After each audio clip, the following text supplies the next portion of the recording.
आज इस मैहर की पावन नगरी में छत्रपति साहू जी महाराज का कार्यक्रम मनाया जा रहा है।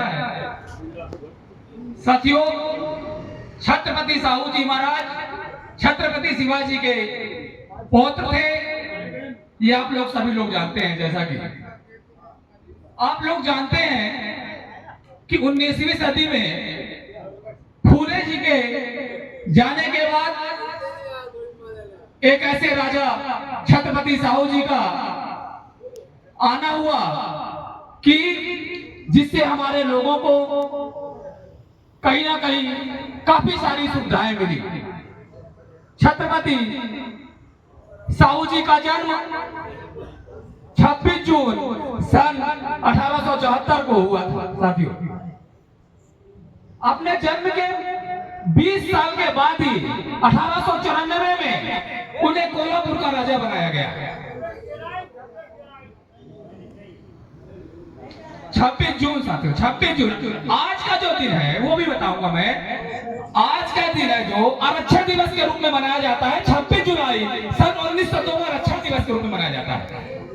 तो उनका जो जन्म हुआ, उन्हें 20 साल के बाद राजा बनाया गया और राजा बनाते ही उन्होंने उनके यहाँ एक गंगाराम कांबले नाम के व्यक्ति काम किया करते थे। साथियों, तो गंगाराम कांबले नाम के व्यक्ति ने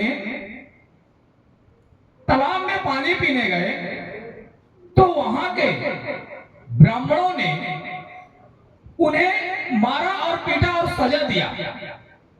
तो छत्रपति साहू जी महाराज थे, उन्होंने उनको बोला कि आप जाइए और शहर के चौराहे में एक दुकान खोल लीजिए चाय की।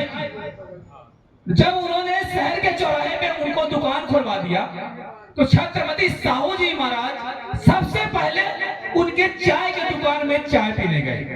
साथियों, तो छत्रपति साहू जी महाराज चाय पीते हुए गंगाराम कांबले जी से कहा, गंगाराम कांबले, ये बताओ तुम यहाँ पे अपना नेम प्लेट क्यों नहीं चिपका के रखे हो? तो गंगाराम कांबले जी कहते हैं कि नेम प्लेट चिपकाने से कुछ नहीं होता छत्रपति साहू जी महाराज। तो छत्रपति साहू जी महाराज चुटकी लेते हुए कहते हैं हंसी मिजाज में कि लगता है तुम पूरे शहर का ही धर्म भ्रष्ट करके मानोगे। ये थे हमारे आदरणीय छत्रपति साहू जी महाराज। साथियों, 19वीं सदी खत्म हो चुका था, 20वीं सदी की शुरुआत हो चुकी थी। छत्रपति साहू जी महाराज 26 जुलाई आज के दिन सन 1902 में आरक्षण 50% कर दिया था। कैसे किया? उन्होंने देखा कि उनके राज्य में 71 में से 60 लोगों का 60 पदों में ब्राह्मणों का अधिकार था। 71 पदों में से 60 पदों में ब्राह्मणों का अधिकार था। उन्होंने सन 1902 में 26 जुलाई के दिन एक ऐसा निर्णय लिया कि आज से SC ST OBC को 50% का आरक्षण दिया जाएगा। इसके बाद छत्रपति साहू जी महाराज 1912 में आते आते 95 पदों में से मात्र 35 पदों में ब्राह्मण बचे थे और बाकी पदों में SC ST OBC को अधिकार मिल चुका था। छत्रपति साहू जी महाराज ने प्राथमिक शिक्षा खोलने का काम किया। सबसे पहले कभी शिक्षा यदि SC ST OBC को प्राप्त हुआ तो 1912 में प्राथमिक शिक्षा खोलने का काम किया और 1917 में छत्रपति साहू जी महाराज ने प्राथमिक शिक्षा हर वह कस्बे में खोल दिया जहां पे 500 और 1000 के तादाद में जनसंख्या में लोग रहते थे। हर वह गांव और कस्बे में प्राथमिक शिक्षा खोलने का काम किया। साथियों, इसके साथ साथ उन्होंने 1919 में दलितों के लिए हॉस्पिटल बनवाने का काम किया। इसके पश्चात सन 1920 में दलितों के लिए हॉस्टल बनवाने का काम किया और सबसे बड़ी बात 1920 में बधुआ मजदूरी प्रथा करने का काम किया। और आजाद भारत में आप लोग जानेंगे बधुआ मजदूर की प्रथा 1980 में खत्म हुई। ये थे हमारे छत्रपति साहू जी महाराज, जिनका विजन था कि इतनी दूरदृष्टि थी कि जो चीज आजाद भारत में 1980 में कर पाए वो उन्होंने 1920 में ही कर दिया था।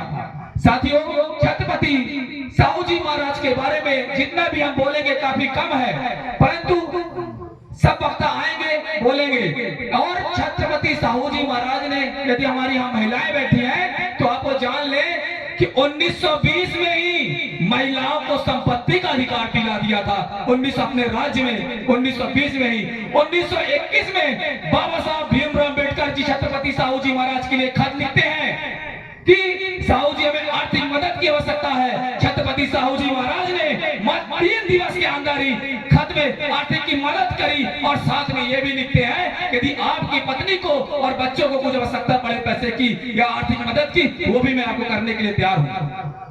छत्रपति साहू जी महाराज फूले और अम्बेडकर जी के बीच की कड़ी थी, जिन्होंने इस राजा बनकर भी एक लोकतांत्रिक व्यवस्था की तरह राजा से अपनी व्यवस्था को चलाया।